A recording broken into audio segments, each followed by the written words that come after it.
Before we start, I'd like to acknowledge the traditional owners of the land upon which we meet here today. In Barangaroo, of course, it's the Gadigal people of the Eora Nation, and I'd like to pay my respects to their elders past, present and emerging. So again, I'm delighted to open the first legal hour of 2022, and in fact it's just fantastic that we can actually have events back in person. I think you hear coming down that corridor tonight, and you could hear the conversation. You realise that we are innately social beings who like to get together. So I think tonight is a great example of that. And of course, on the topic of advancing justice in a warming world, which I think is a very important and impactful discussion tonight with our fantastic panel. So Legal Hour is a panel event series hosted by University of New South Wales Law and Justice.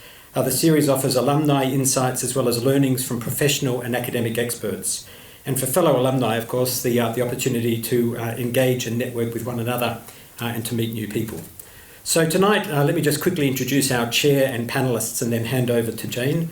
So our chair is Scientia Professor Jane McAdam AO, who of course is a director of the Kaldor Centre for International Refugee Law and a Scientia Professor at the University of New South Wales Law and Justice. And Jane will be leading a discussion with Greg Mullins AO AFSM, former Commissioner of the New South Wales Fire and Rescue and the author of Firestorm. Fleur Ramsey, who's a Special Counsel for the International Program at the Environmental Defenders Office in Sydney, and Oliver Toohey, who's an alumni and the International Climate Program Manager at the Worldwide Fund for Nature. So I think if the only housekeeping item is please put your phones on mute or silence, self-included, so that we can enjoy the discussion. And now, Jane, over to you. Thank you. Well, thank you so much, Stuart, for that warm welcome. And may I add my welcome to all of you and thank you so much for coming out this evening. Well, we don't really need to look too far to see the impacts that disasters and climate change are having on our world. In Australia, we've gone through the Black Summer bushfires. We've experienced devastating floods over and over again this year. And we only need to turn on the news to see drought in the United Kingdom, heat waves, and events that was considered to be once in a lifetime or more happening with alarming regularity. The focus of tonight's panel is to consider the impacts of those disasters and climate change in terms of what they mean for people, for people's lives, livelihoods and rights. What's the role of lawyers and of leaders in trying to inform the general public about the dangers, about the solutions, and how do we help to generate action to ensure that we see a world where climate justice is a reality and not just a principle that is written about? So to echo Stuart's welcome, I'm delighted to be on a panel with these three experts, and we really tried to bring together people who could speak to different aspects of the topic that we're examining tonight. I'm going to start with Greg, who has literally experience on the front line, as well as fighting fires. He's fighting policy battles as well, perhaps less so now when we have a government that is more proactive on the issue of climate change, but nonetheless there's a long road ahead. So Greg, you recently wrote that even after half a century's experience in firefighting and emergency management, the rapid escalation of off-the-charts disasters in the past 3 weeks keeps you awake at night. What worries you most? Yeah, that was probably 3 years, but look, what keeps me awake at night, in a nutshell, that we can't put the genie back in the bottle now.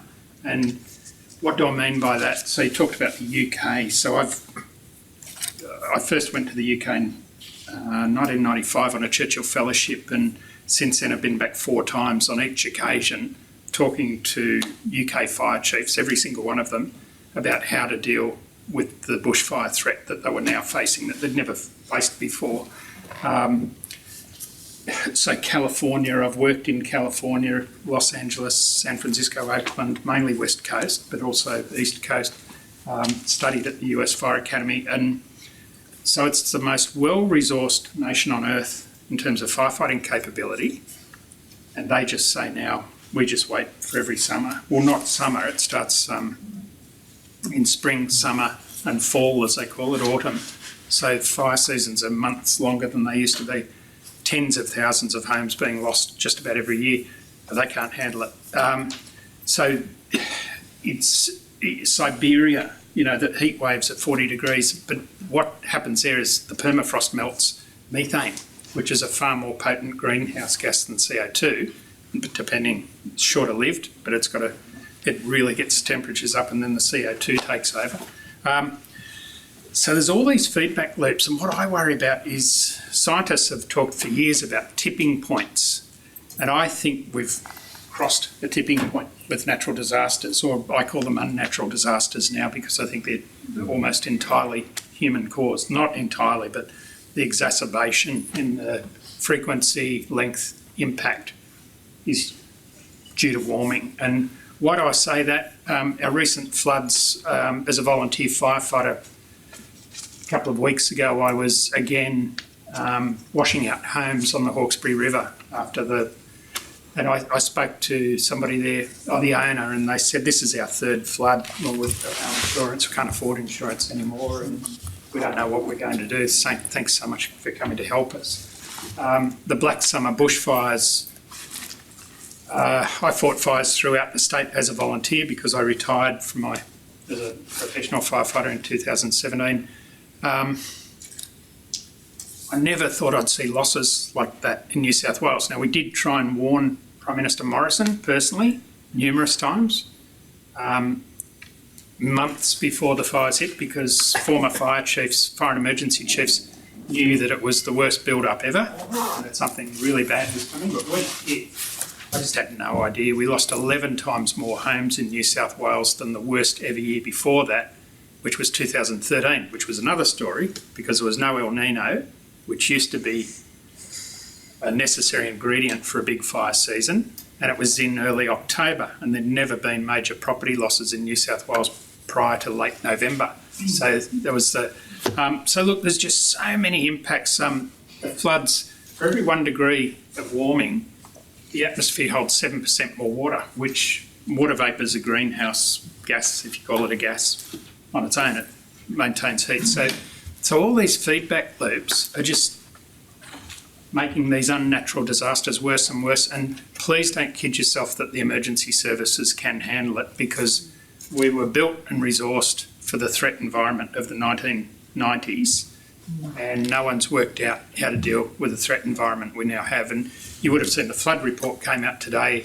They're going to train up communities, which is great, because I went to New Orleans after Hurricane Katrina and talking to emergency authorities there, they just said our capability just got cut off at the knees and we couldn't do anything. Thank God for the people in their little boats and everything. And that's the experience you have to go from community ground up. So, and the other thing we discussed prior, Ollie and Fleur and I were talking about, and I asked, I said, how do you keep your spirits up? Because I tell you what, I get bloody depressed. But you put it really well, Fleur, and I'm stealing your line, I'm sure, but every point of a degree matters. We're at 1.4 degrees in Australia, about 1.2 internationally. Every point of a degree that we can drive down makes a difference. Makes a difference to people like me who put their lives on the line out there, and the people who are losing their homes more and more. So. Thanks, Greg. And I mean, for everything you do, as I said, he's literally on the front line and sees the devastation, the trauma, the impact on communities. And, as you said, with respect to the floods, there are people who've been forced out of their homes 3 or 4 times now in the past 18 months. And you mentioned tipping points for scientists, but I think individuals and communities also have those tipping points in terms of how many times can I go through this before I just feel I've got to go somewhere else. And the work that I do looks a lot at that very question about displacement, migration, planned relocations, but also evacuations, because while we think evacuations and evacuation should be a life-saving measure, increasingly we're seeing people living in prolonged evacuations because they can't go back. And so there are people still living in caravans, temporary housing after the fires, certainly after the floods. And so, what next? And I think too, in Australia, we spend something like 97% of disaster funding on the recovery, the aftermath, as opposed to 3% on preparation. And I don't know the discussion today about renaming Resilience New South Wales to Recovery New South Wales. I thought, I wonder if that's actually signalling. I don't know. You might know a little bit. Look, I'll just very quickly, because you've got some very interesting people to talk to, you don't want to hear me or not, but that my apprehension is that they'll lose the resilience piece, which is building capacity in communities, which is actually adaptation to climate change, even though we've missed 10 years of that. The bus sort of came and went, and some people just didn't want to get on it. And they were running the country. So, but there'll be a lot of discussion about that. It actually wasn't a bad report. I feared that it would be a lot worse than it was, but it's got some good things in it. Thanks, Greg. Fleur, down the end there. We've been talking a little bit about impacts on communities and people, but I really wanted to go to you on this point, because we know in times of crisis it's people who are already living in difficult situations, marginalised situations, who suffer the most. And I wondered if you could give us the big picture about how the impacts of climate change are affecting First Nations people in Australia, as well as communities across the Pacific. Thanks for the question. So I just wanted to say that we were formerly the international program, and I'm now part of the Pacifica program. So we're part of the Environmental Defenders Office, and we have rebranded because we have Pacific lawyers, part of the diaspora, who now support environmental lawyers in the Pacific region. So I think I'll start with Pacifica. I'm more comfortable talking about those impacts, but there's obviously a lot of similarities between the impacts on Pacific communities and First Nations communities in Australia. So in terms of an overview, obviously the biggest issues facing the Pacific at the moment is displacement and sea level rise. And there's kind of gradations of disaster. So for countries like Tuvalu and Kiribati, they're facing total inundation. And we're really reaching that point soon, because we're at 1.4 and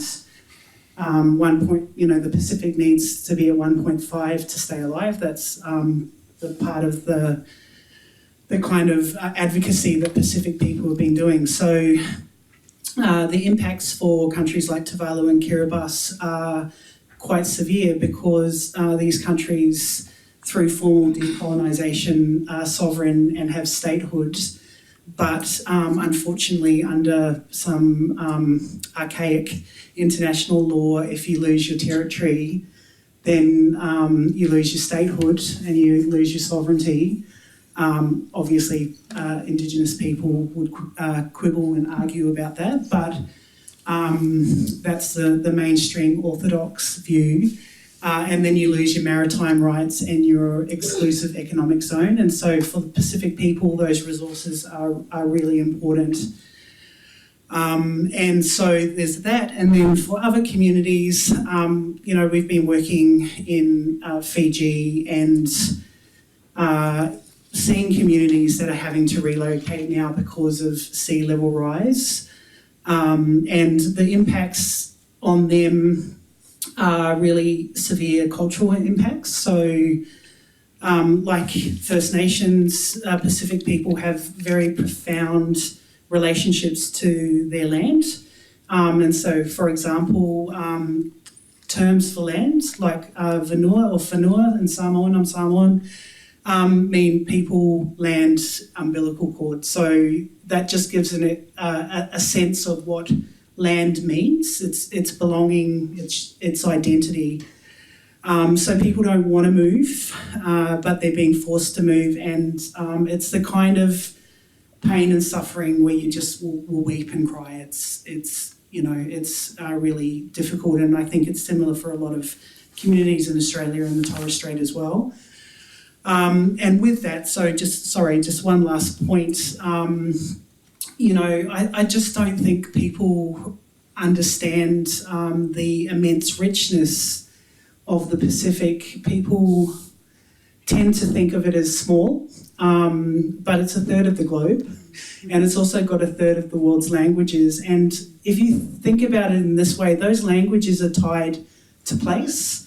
So I'll often say that, nature and environment, well, that's a coloniser's term because it's meant to apply to everything, but it lacks any depth, lacks any understanding, and we're losing languages that can bring to life the environment in a way that English just can't.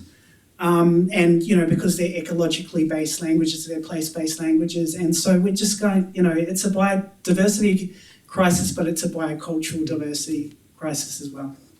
Thanks. Thanks, Fleur. And I mean, I think what's so profound too is that Pacific peoples are creating world firsts in this area, but the reason is that they kind of, are feeling really the brunt of the climate crisis. And so, as you mentioned, Fiji now has planned relocation guidelines, displacement guidelines, Vanuatu as well. And this year I had the privilege of working with Pacific governments to develop the first regional climate mobility framework for the Pacific region to try and come up with, some sort of regional level understandings about how do we respond to displacement, migration, planned relocations. How do we think about, how do we begin to deal with displacement itself as a form of extreme economic and non-economic loss and damage? How do you deal with the fact that your land, your culture, your very identity is under threat? But also, how can you harness traditional knowledges and practices to help to advance solutions? And it's deeply sensitive and traumatic at the same time as it also opens up potentially opportunities for very innovative thinking. Yeah, and I just wanted to add in relation to those plans, there are relocation plans, but we're also seeing that there's not much funding to help communities, and that's really part of the tragedy as well. So, the Pacific has not contributed at all to climate change. I get really angry when people say, oh, we all use electricity and we've all contributed. That's just not the case. It's really negligible. The Pacific has not caused this, but we're bearing the brunt and we just don't have the resources to deal with it. So I think that's, one of the impacts on us. It's exacerbated by the socio-economic situation that the Pacific is in. Yes, absolutely. Oliver, to you, I mean, you're hearing all of this, you know all of this. Where do you think the best opportunities lie to press for change? Are they at the international level, regional level, national, local, or all of those? And what do you think is most effective? Is it broad brush campaigns about justice or targeted things like standards for greener concrete? Or again, is it some sort of combination? Yeah, thanks, Jane. I think, to be honest, I'm going to take the easy way out on this one and say, all of them are the ways we need to go. I mean, we've heard from Greg and Fleur, the urgency's there. There's 8 billion of us. There's plenty of resources to engage in campaigns across whatever it is each person has the capacity to do. Not all of those 8 billion people are obviously have the best interests in mind, but the vast majority are not gaining their livelihoods from the destruction of the planet. We don't have the luxury to leave some doors untested. We need to sort of just push and push at each level that we can. I think we've seen successful campaigns, particularly around the justice, the climate justice elements at each level recently. Internationally, we've just seen Right to a Healthy Environment adopted by the UN General Assembly, and it was previously accepted by the Human Rights Council, and that's through a whole bunch of really hard work by various civil society organisations. I think the Drive Foundation is one of them, which is worth having a look at, as well as Centre for International Environmental Law. And then if we look at the regional level, Jane just spoke about the recent Pacific agreement around climate mobility, and that again is not just the work of governments in isolation. It comes from a groundswell of work by academics and civil society working in those spaces.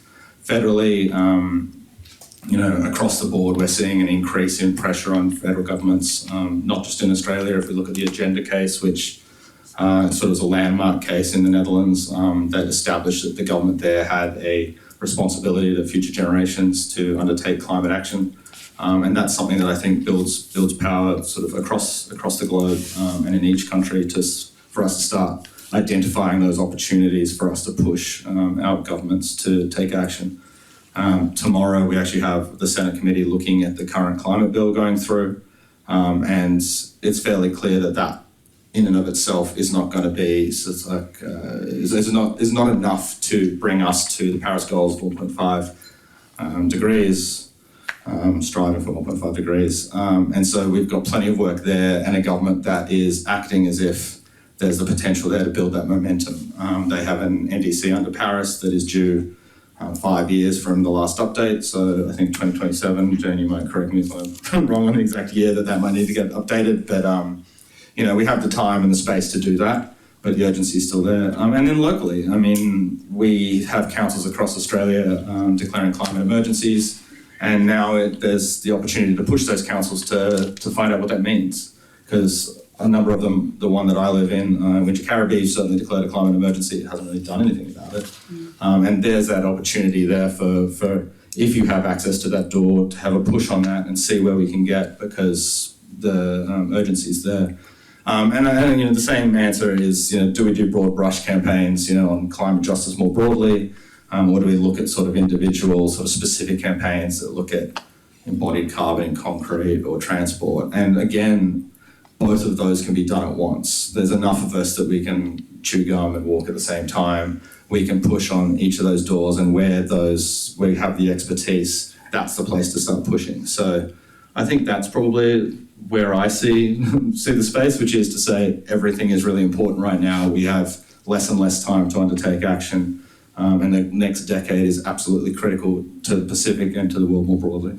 Thanks. And do you get the sense that the dots still need to be connected sometimes between different government departments, or at the international level between different agencies? Is there?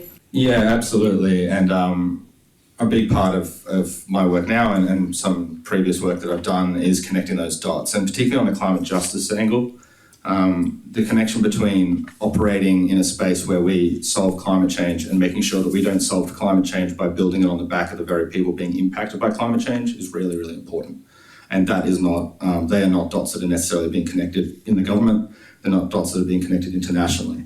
That right to a healthy environment work is a really big part of that process of recognising that the Sustainable Development Goals are aimed at reaching the furthest behind first, and saying, well, what does that mean in a climate change context? How do we make sure that the poorest and the most impacted by climate change are not then being asked to undertake the most work to solve it? That is work that we can continue to do. With the Australian government, I think a big piece of that is looking at bringing in a much more human rights focused language around climate action, as well as some industrial and labour rights language around that. So how do we look at just transitions for communities that are currently engaged in fossil fuel extraction? How do we look at ensuring that everybody can benefit out of a green revolution, and that we don't continue to concentrate wealth in sort of smaller and smaller handles, less and less hands, and use this opportunity to absolutely transform our economies for the better of all rather than the better of the few. Sorry, I've got one more question before I move on, which is just as you were talking, I thought, do you think the very fact that, say, here in Australia now, we have a very real sense of what climate change means in terms of disasters and the like, do you think that helps to harness understanding and kind of activate people to recognise that at a global scale, so in the Pacific, for example, or do you think it instead makes people retreat and think, well, I'm now being impacted by this, all I can think about is my own backyard, and kind of shut themselves off to that broader international debate? I think it does both, and I was recently engaged in a conference which talked about climate messaging and some of the things that hold people back, and one of the most interesting things that came out of that for me was that people who were most concerned about climate change were asked what it was that stopped them engaging with their communities or their families or just their partners about climate action, and it was actually that they were worried they didn't have the information to speak. They were worried that they weren't experts, and if they weren't experts, then they get caught out. I think that it's pretty hard not to be an expert on the impacts of climate change right now, particularly for an Australian. And I think that that's something that we as civil societies, I'm with WWF, need to make sure that people understand that you have been through climate emergency, you're being impacted by climate change right now, and people around you are as well, and it's actually quite easy to talk about. You don't need to talk necessarily about the in-depth scientific applications of the IPCC. You can just talk about the bushfires and how they impacted you. Thanks. That's really powerful, actually, I think, to recognise we all are experts in this, unfortunately. Fleur, back to you. One of the fronts of climate justice is strategic litigation. And I guess, as an event hosted by the law faculty, this is a particular focus that particularly interests us. But I wondered, given that we've had a number of cases around the world on various issues, Oliver mentioned the agenda case in the Netherlands, there have been several others. I wondered if you could take us through what you see as promising approaches in this respect, as well as any limitations that might exist. Right, so I have a little list here of interesting cases. So the first one's the youth verdict case, which EDO took. The Cohen Human Rights team tested for the first time the Human Rights Act in Queensland in relation to one of Clive Palmer's coal mines. And that produced what I would describe as some beautiful law, because you should know, unfortunately, for some reason, Australians are very scared of having human rights. And so the Act, it's not justiciable, really, but which means you can't go to court and say, I have this right that's being denied to me or violated, but decision makers have to take it into account. So the Land Court, in determining whether to approve the mine or not, had to take into account these human rights. And there is, I think, a really beautiful formulation in the Act in relation to the right to culture of Indigenous peoples, which obviously is completely entwined with the environment. And so one of the really, I think, incredible things that we did in that case was the court itself accepted that in its processes it had to take into account human rights. And so part of that was a request by us, which was strongly objected to by the mine, which is to go out to country of the Aboriginal and Torres Strait Islander witnesses and to go and see what they were talking about and the losses and the impacts of climate change. And I just actually think that it's really important that a decision maker is forced to kind of confront damage and not just read it, because I think to make a difference, we need rationality, obviously, but we also have to activate the hearts and minds as well. And so actually seeing impacts, I think, is really important. So that decision, they've had the hearing and it hasn't come out yet, but I think you should definitely keep an eye out for that. In New Zealand, I'm really interested in the Mike Smith case. So this has had a really kind of topsy-turvy life, because Mike Smith is a Māori person, and he's taken a claim against 7 different kind of fossil fuel entities, including dairy farmers to electricity generators and other defendants. And so he claimed nuisance, negligence, and then a kind of not yet determined duty against them, so that they had a duty of care, obviously, not to cause him damage. And I think the lawyers, we were laughing at this, because the fossil fuel companies tried to strike out the claim, and this is very technical, But what they were basically saying is that you really can't bring this case because we don't owe you a duty, and it's a preliminary step before they actually have the hearing. And so the judge said, yes, no nuisance, no negligence, but maybe there is this unspoken duty. And we just laughed because we were like, that's the last thing, you just throw that in and you never expect that to win, but that did win. But then it was overturned in the Court of Appeal, and they then had to apply for leave, and this is Mike Smith had to apply for leave in the Supreme Court, and he got the leave. So I'm keeping an eye on that, and I'm really hopeful because that case was taken into account by the full court, particularly Chief Justice Alsop, when they overturned the Sharma decision. And the Sharma decision was an incredible decision, saying that the minister had a duty of care to future generations or to the children, which was overturned. And Justice Alsop, Chief Justice Alsop, relied on the reasoning in the Mike Smith case. And I'm hoping that the courts will say that.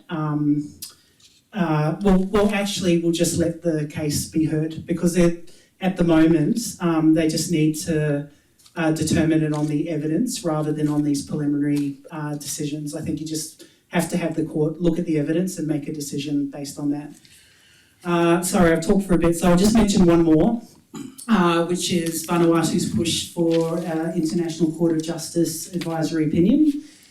And it looks like there's a lot of momentum around that. So I hope that it will happen. And I think the promising aspect of that is no one's seen what the question is, except for Vanuatu. Vanuatu's kept it very secret. But I did see one of the first drafts when they first talked about it, and it was framed on the basis of a state's obligations to current and future generations. And so it will deal, hopefully, directly with the state's obligations to us to protect us from climate change. Thanks very much I think they're really an interesting selection of cases, but also I think it's sometimes, even if strategic litigation doesn't succeed for the particular applicant, it can be very helpful in generating awareness, but also recognition that there is a gap here that needs to be filled, and working in other ways to try and fill that gap. So I think it's a watch this space with this area, and there are, numerous other attempts, I think, in various ways, in various jurisdictions, to try and leverage the courts or work with what you've got to try and achieve better outcomes. And I think the fact that so much of it is around this issue of future generations is also of particular interest. Greg, if I come back to you, one of the costs of fighting the politics of climate change is the personal and emotional toll and mental toll that it can take. And so I wondered if you could share your experiences about how the impacts of climate change affect people seeking justice. And that can be from the policy fight through to the frontline, firefighters, and of course to the people themselves whose lives are affected. The immediate thing that sprung to mind when you said fighting the politics was I'm a proud inner city raving lunatic. Thank you, Mr. McCormack. So the personal attacks were actually, you just thought, well, they're not real smart, are they? And you just got on with it. But look, the impacts are enormous. So I can't speak for others. I can describe things I've seen. I can speak from my own experience. But look, I talked about the people we were helping clean out their house for the third time the other day. They're just devastated. And we've just had the Bureau of Meteorology, so we're probably going into a third La Nina, which is really, there's only been twice since 1950 that's happened before. It has happened before, so it's not unprecedented. There's been an unprecedented use of the word unprecedented. But it's really wet, and any more rain is just going to run off the top, and then we're going to have huge grass fires. But so they're devastated. During the fires, you know, and I'll be honest, I said earlier, I didn't know if I was coming home a couple of times, and I got the hottest day in Sydney ever, 48.9 degrees, 21st of December 2019. I was fighting fires at Blackheath in the Blue Mountains, and we had 40-metre flames at 1 a.m. and fires burning overnight, and I got severely dehydrated and should have gone to hospital, but I'm blokes, I'm too brave and tough. No, my wife said you'll die if you keep. She's a nurse. Anyway. But, okay. Yeah, no. But silly stuff. But people feared for their lives like I've never seen before, because these fires, I don't know if people know what a pyroconvective storm is, but a very formerly rare thing. So my dad used to tell me about the 1939 heat wave and bushfires and how he saw lightning coming out of the smoke. And I thought, yeah, sure, Dad, another one of your tall tales. But he saw a pyroconvective storm, and the average from 1978 to 2018 was about 1.5 a year, which lies in statistics. It sort of was on a curve like that, was almost none, and then so that in 6 months we had 39 confirmed, and I fought fires under a few of them, and I've fought fires all over the world, all over Australia, and I didn't know what to do, and we had trees falling around us the night before. A fire truck had been lifted up and dropped on its roof and killed a young firefighter, a young volunteer, a young dad. So when you're frightened for your life, it scars you for life. And I saw people who'd lost their homes and just didn't know, and they're living in tents still, some of these people. You know, so we're a rich country, and Indigenous communities that nobody even thought about, just, oh yeah, we better go out and see how they are, and just devastated. So disproportionate effect. But look, and because of my career, I've seen a lot. I suffer from PTSD. It was one of the reasons I retired when I was 57. But I saw some stuff and I was going pretty well. But New Year's Eve 2019 at Bateman's Bay, I was talking to Ollie, and if you've read my book, buy it, it's a really good book. But I saw something that took many, many visits to a psychologist so that I could talk about it, because I couldn't talk about it. It was a real trigger, if those of you with PTSD know what a trigger does. I saw something on the side of the highway through the orange sort of daylight at 2 p.m. in the afternoon, and I thought they were hay bales, burnt hay, and they were moving. And then I went over and had a look, and it was a mob of kangaroos, and they'd come out of the forest on fire because we had what we called area ignition. We had a pyroconvective storm. We had an incredible rate of embers. There's probably 3 kilometres caught fire all at once, and they had nowhere to go. And a couple of weeks before, I'd seen mobs of kangaroos running away from the Gospers Mountain fire, and they knew where to go. They knew where the water was, and they're fast animals. And I just thought, I went back there, you know, with 60 Minutes from the US weeks later, and there were no birds. And you told me, Ollie, about when you drive in the bush, you used to clean all the bugs off. There's no bugs. There's no bugs. There's no birds. 3 billion vertebrate animals killed or displaced. And we're kidding ourselves that we're not part of the ecosystem and we can rise all above all this. You know, you need bees to pollinate things and eat. So I feel great despair at times, and many, many people in the sector, the climate sector, the wildlife sector, the legal sector, feel great despair, and there's a lot of burnout and a lot of support needed. But you can't give up, because I've got 2 beautiful grandsons, and I'm going to do my darndest to make sure that they have the wonderful upbringing that I had from my incredibly visionary, wonderful parents who took me out in the bush and told me about the First Nations people and how they've been screwed over by our ancestors, and so a deep understanding of what's going on. And my parents said to me, never say it's someone else's responsibility, it's yours. There's something you can do, there's something everyone can do. And that's how you lift yourself out. You go, yep, I've got a job to do. So it's a bit like a big fire. remember going to first big fire with Dad. What do I do? He said, just start on that bit. We'll get there eventually. That's what you've got to do. Well, Greg, you asked the others, how do you stay optimistic? And for me, it's when I hear people like you, that's what keeps me going, because I think, well, thank goodness we've got people like you out there. And, you know, I think everyone is indebted to you and your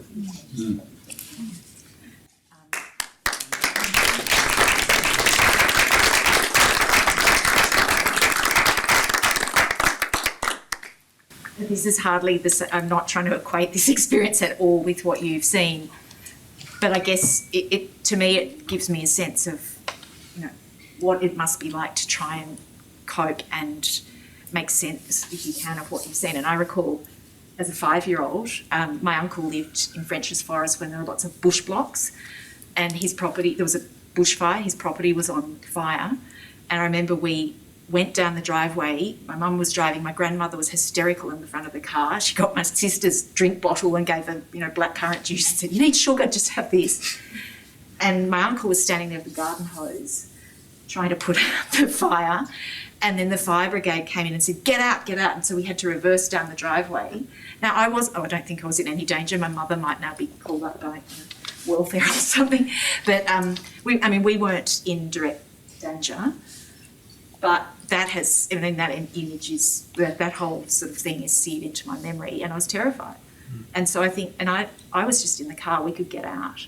So how must it be if you're actually, you know, you don't think you can get out? I bet you it was the 16th of December 1979. I was there. Yeah, Sorry. No, and I expect it was in that area. Yeah, probably it would have been. So yeah, that's when it would have been. Yeah, okay, so maybe I was in danger. And maybe I should have been more worried. In any event, I'm still here.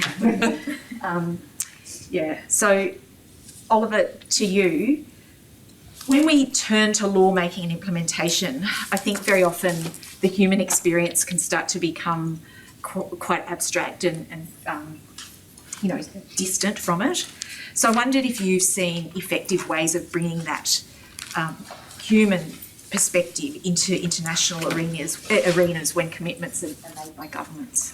Yeah, I got to read these questions a week ago, and so I've been sort of mulling over this one a little bit, because I worked in an organisation that had this as one of its sort of core principles, was amplifying the voices of those most impacted by climate change in international spaces. And I'd love to say that we were super successful at doing that, but to be honest, I think we were unsuccessful as often as we were successful. And I think I kind of wanted to sort of look at this question by starting with some of the sort of pitfalls and negatives that we've really got to keep an eye out in these spaces. And the first, I think, is that a lot of international spaces and a lot of federal spaces are actually quite hostile, particularly to the most vulnerable. They're incredibly technical. The international negotiations are incredibly technical, and you can't just bring someone from, as happened, from rural Tanzania and drop them into a markets discussion or talking about sort of emissions registries and expect that will either have an impact or do anything good for that person from Tanzania. And I think one of the first things we really need to do when we're thinking about this process of elevating voices is work out what the elevation and what the action that you're taking actually does for the person that you're bringing into that space, because it can be quite damaging. I haven't been in any situation where I knowledgeably have damaged anybody. We did have one wonderful example where someone who came from rural Kenya and arrived at the hotel in Bonn for a UNFCCC conference, and the taxi driver dropped her at the wrong entrance to the hotel. She'd never been out of rural Kenya. And she walked through the doors right into a Star Trek convention. And everybody was fully dressed like everything else, and the poor words took like a week to get over it. Is this the international conference? But that having been said, there have been other elements where it's been really fantastic, and a big part of making sure that is an impactful process is recognising the hostility of the spaces and building capacity and acting as a conduit to allow that voice to impact at the time and the place that it's most useful. There are mechanisms in international spaces for that. There's the local communities and indigenous peoples platform. It's a bit of a mouthful. which is actually kind of akin to the current proposal for a voice in Parliament, but at the UNFCCC level. It sits beside the UNFCCC. It has no sort of power to make decisions in its own right, but it does have some influence. So we can engage in those spaces. We can look at how we can develop and support stories to come into those spaces that impact the ongoing and goals and negotiation processes as they are. And that's going to be, I think, a really big push at the Conference of the Parties at the end of this year. There's definitely, I think, significant appetite within the Australian government to find new ways to engage. And I think one of those is to elevate First Nations voices. We've actually, that platform that I was speaking about earlier has Asia Pacific seat on it, which is filled on a regular basis, and it's actually just been filled by a First Nations woman from Australia named Kathy Etok. She's the co-chair of the Indigenous Peoples Organisation, and it's really fantastic. And it gives Australian First Nations people a real international seat at the table and something to kind of engage with. And now we need to sort of look at, well, what are the stories from Australian experience that we can share with the world that will impact the process as it goes forward? And that, I think, is an open question and one that changes all the time. But I think that first step of recognising that these spaces are difficult, these spaces are technical, and these spaces are not often open to the people that are being impacted most by climate change is something that we can then build off to find ways to alleviate that issue. Thank you very much. Look, I think we've heard already so much from the panel, but I wanted to give you, the audience, the opportunity to ask more questions and to probe further into some of these issues. So we've got a microphone over here. Any questions, I'm very happy to take them to the panel. Thank you very much. It's just a privilege to listen to you all, and particularly Greg, thank you for you and the former chief fire commissioners. What you tried to do was just unbelievable with the government, and a government that didn't listen. We're in a different political landscape now. I just want to ask you, Greg, about just what we're hearing now as well. I know it's New South Wales, and the comment you made about the government spends 3% on preparedness versus 97% on reparation. The resilience, New South Wales and Shane Fitzsimmons and that all going to pot. What you think we can do as ordinary citizens to sort of see if there's something in its place, or how do we replace that? It seems to be just backwards thinking. Yes, and Shane and I actually started at the same bushfire brigade, but I was about 12 years ahead of him. I'm old, he's young. But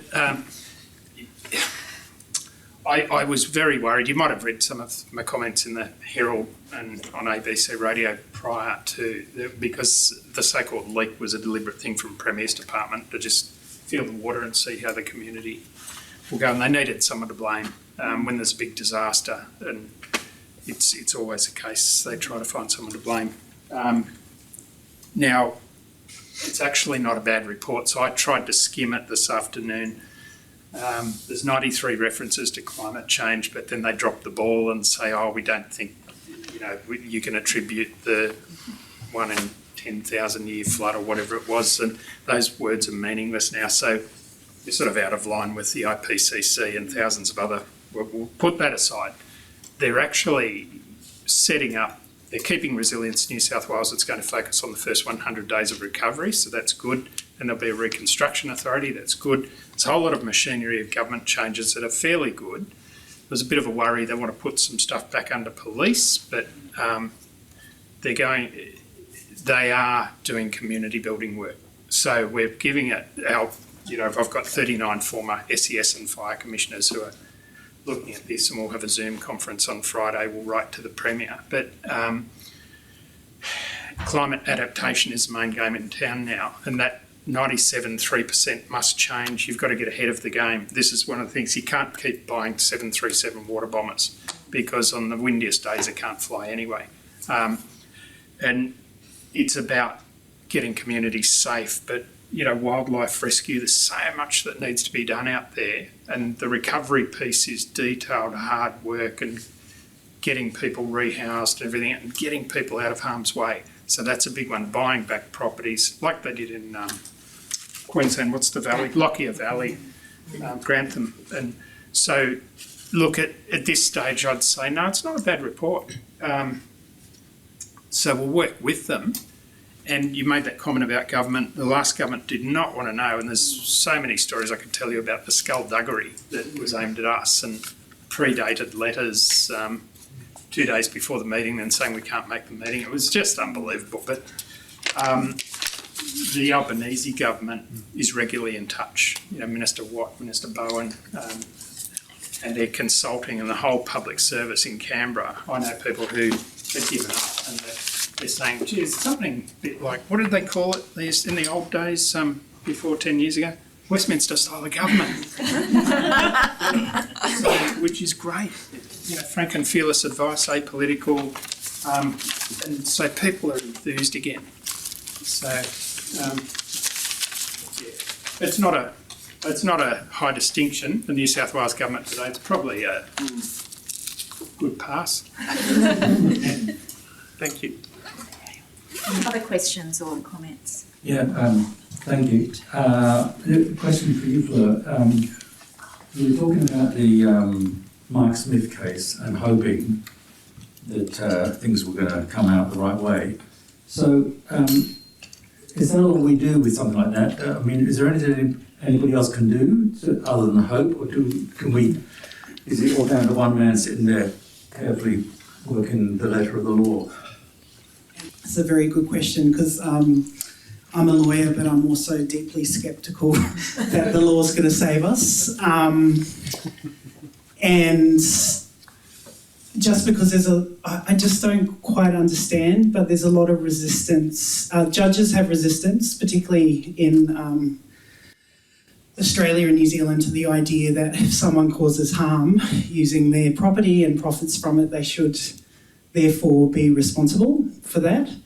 And that's been seen as a political question, where I just think, I thought life and property, even in Western terms, is a question of law. So I feel that we need to use the law. We have to fight on every single front. But I was going to mention that, you know, I saw a Guardian article where one of the companies that received, I think, 7.5 million from the Australian government to explore gas in Beetaloo said recently we should forget 1.5. And I see that as a genocidal statement, because that's the end, you know, for the Pacific. And I think it's the end for you guys as well. But because they can say it, and it's not so tainted morally, that's the problem. So people have to agitate, they have to talk to people, they have to push, so that those kind of statements become so unacceptable. That's when we'll start to see changes in courts. And so I don't know if anyone read it, but I wrote an article with a colleague in the Saturday paper with Zoe Bush, where we called on corporate lawyers to stop taking fossil fuel clients. So I think it's really important for people who are in positions of power to speak to your friends and your colleagues, and to put pressure on them, because, you know, we can't sleep at night, because it's an existential crisis for all of us, and it's coming pretty soon. It's not you know, it's not like next century. We are obviously feeling the impacts now, so I just would like to see people really just to start to be evangelical about it, basically, to get out and talk to people. Thank you very much. I had a question for Oliver. I mean, we're seeing already from climate change sort of resource availability being strained, and that's sort of added to by the war in the Ukraine. Is there a danger that as we start to talk about adaptation, that countries will see the way forward as a more sort of unilateral procurement of resources rather than multilateral solutions? Yes. I think there's a sort of a common misconception that the ultimate sort of doomsday scenario of climate change is that everything will catch fire and we'll all go underwater, and, you know, and we'll all experience like that. But much earlier than that, there's going to be a significant political breakdown. And the more and more we see these stresses on countries, the more and more they're going to start sort of either going their own way or having this competition for resources. And we're seeing already there's a number of papers that talk about the Syrian civil war as being the first war that was exacerbated or created by climate change. And that's not something that's going to change, particularly as we see, the potential for sort of vast human mobility going forward. And I think it's not just at the state level. I think what Fleur was just talking about in terms of large corporations are getting to the point where they have the capacity to hoard resources or to create the environment for continued resource extraction and to try and protect their own. And that's something that we need to start thinking about and looking at. And I think something that you said just then, that it's a genocidal statement to say that 1.5 should be put in the bin. And that sort of language is actually really accurate, but something that I think we all sort of pussyfoot around because it doesn't seem right. I think the more that sort of language gets used and normalised, and we start seeing that not taking action on climate change perpetuates violence on future generations, is something that we need to start talking about actively as a community, as different professions, and to stop allowing space for particularly fossil fuel extraction, but other sort of significant climate impactors to have space in our lives. I mean, there's an ad for Shell in the lift on the way up here, they're still very normalised in our lives. We still see that as a perfectly acceptable thing to have. And I don't think that it really is if we start looking at the IPCC report and those kind of, and just the science right now. So that's probably right. There's a question up the back there. Thank you very much. Thank you to all of you, and thanks to the Kaldor Centre and KPMG for hosting this event. I have a question about climate messaging and a question about justice. So I wanted to, each of you tonight has talked about, on various levels, the existential crisis that we're facing, the urgency of what we're experiencing. What we see in some of the literature is that messages that are fear-based can actually backfire and lead people to disengage because they just feel completely overwhelmed. And at the same time, you don't want to be pushing too optimistic or too hopeful a message because it is a crisis. So I was wondering, just interested to hear your opinions about that, how you kind of tread that line between despair and hope in the messaging. Question about justice. Each of you has talked about the fact that the kind of dominant framework of knowledge through which we approach climate change is exclusionary for various people, and particularly to the most vulnerable. So, Greg, you also talked about the fact that we have this image of humanity as somehow separated from nature.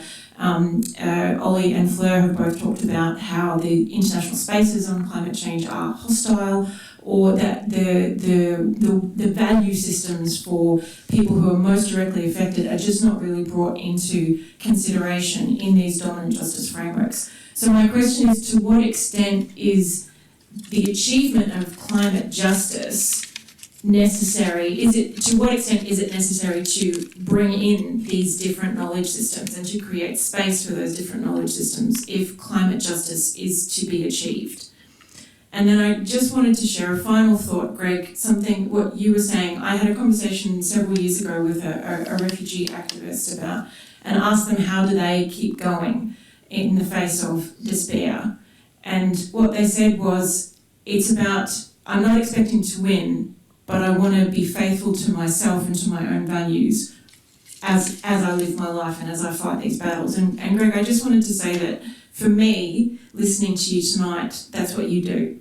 You live faithfully to those values that you want to uphold, and for all of us, I think this is an example that we can follow. It's who we want to be as much as what we want to achieve in fighting for climate justice. So thank you very much.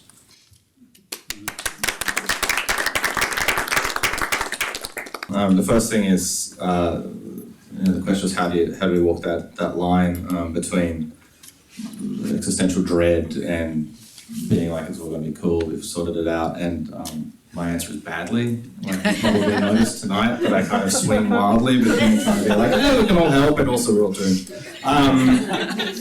That's why I'm not a comms person at work. I work sort of largely on legal policy, and then someone else polishes that up for someone to see. They're probably regretting I'm here now. But there's actually been some really interesting research done on climate communications recently, and I think there's actually a paper coming out, if it hasn't already come out, by the Sunrise program in Australia. So that's worth sort of Googling and looking up. It's got to be out now. And that comes into sort of that piece I was talking about where one of the big reasons people don't have those dinner table conversations is because they're worried that they're not an expert. It's like a really great piece of research that looks at all aspects of climate in people's and people's engagement with the climate wars, and also sort of a really sort of strategic communications look at who do we try and influence in order to make change, because obviously you're not going to get 100% of the population, so who are you aiming at? I think that'd be my stab at that first question. Do you want to? I want to just address the values aspect. Look, I've been invited tonight. I think that's a change. Pacific people we've been speaking for 30 years about this. We've been leaders, but we haven't really been platforms. And I think there's just a shift I think there's a zeitgeist changed in the relation to the valuing of First Nations and Indigenous people's knowledges.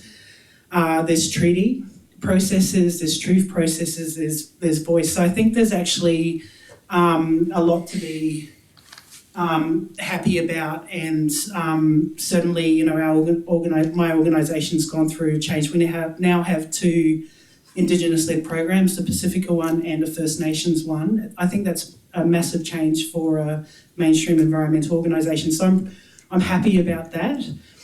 In relation to the walking the fine line, well, I said genocide, and I believe that's what we're dealing with, or at least something of that magnitude. But this is just a roundabout way of answering the question of the fine line, and this is why I think you need Pacific people. So the best protest I ever went to was in Newcastle, where the Pacific Warriors came. They built canoes in all their different countries. They came, they dressed up, and then they had other people with them in kayaks. And I just remember this scene. There was a reggae band on the beach while these kayakers and the warriors in their canoes were going out and dealing with the police and trying to blockade one of the ships. And my friend turned around to me and said, "Is this a protest or a party?" and I just actually think that we have to remember the joy, and we have to remember what we're fighting for and what we love.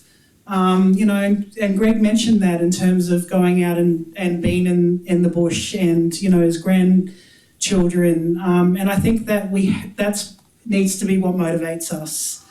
And just remembering that there's something of value in life that's worth fighting for. Yeah, look, how do I answer that? And thank you for those lovely comments. And I got taught well by my parents, so if you haven't got values, or good values, there's people with bad values too. You've really got nothing. But look, I'd look at the last election and the Teals and the Wave, and women rejecting toxic masculinity, and fat old rich white blokes, like in the US and here, telling everyone what to do, thinking that they rule, not work for us. And so there's a real change. And it was a softly, and there's just a different tone in Parliament now. But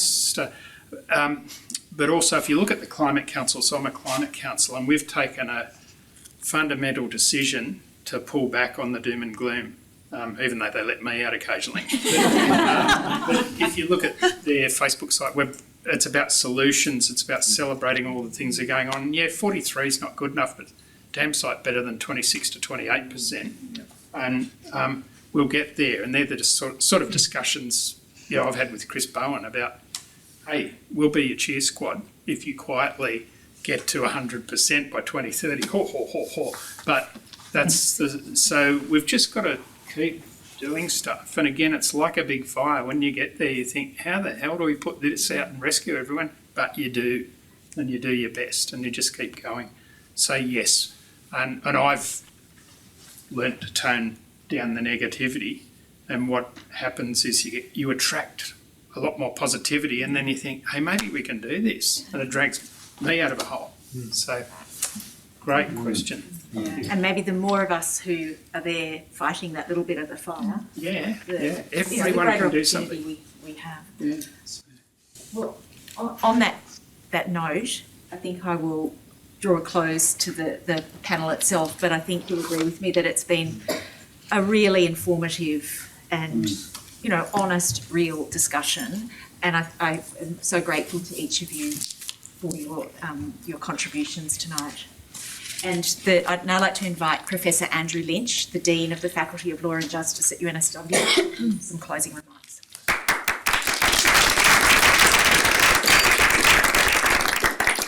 Thanks very much, Jane. I really am at a loss for words. I just think we've had an incredible evening, and I want to thank you all for coming. But, there's so much noise in our lives that to sit away from screens after many years of being screen and multitasking and just listen to people who really know what's going on and were able to speak so truthfully and inspirationally, whilst not sugarcoating anything. There was so much realism, but also so much hope and optimism. I really want you please to join with me again in thanking our guests, Greg, Oliver and Fleur.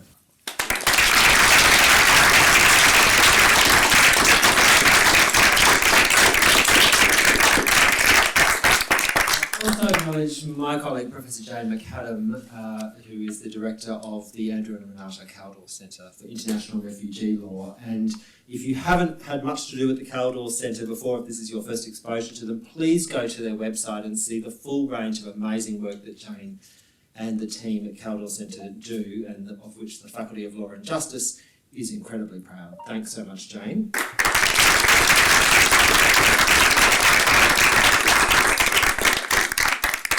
I obviously really want to thank our hosts for tonight, Stuart Fuller and KPMG, for making these premises available to us and for giving us refreshments when we arrived. It's really wonderful to be able to convene in a place like this and to gather and hear from our speakers. So thank you very much, Stuart. I also thank the external engagement team, my colleagues at UNSW, who make all of this possible. But I also do really want to thank the audience and the alumni. I mean, I've been Dean of the Faculty for 2 years now, and I've done legal hours before, but I've done them in my lounge room. It's much nicer to come along and really be able to pay attention to everything that's being said and to see the alumni community of UNSW. We've heard a lot tonight. There are other ways to engage with the faculty on these and other issues. So please keep your eyes out for other invitations to Legal Hour. Talk to your friends who you may know from UNSW. Encourage them to come along. It's a great evening out. We'll keep talking about these and other issues that matter to us on law and justice and everything in between. And it was great. Thank you so much for coming. Thank you.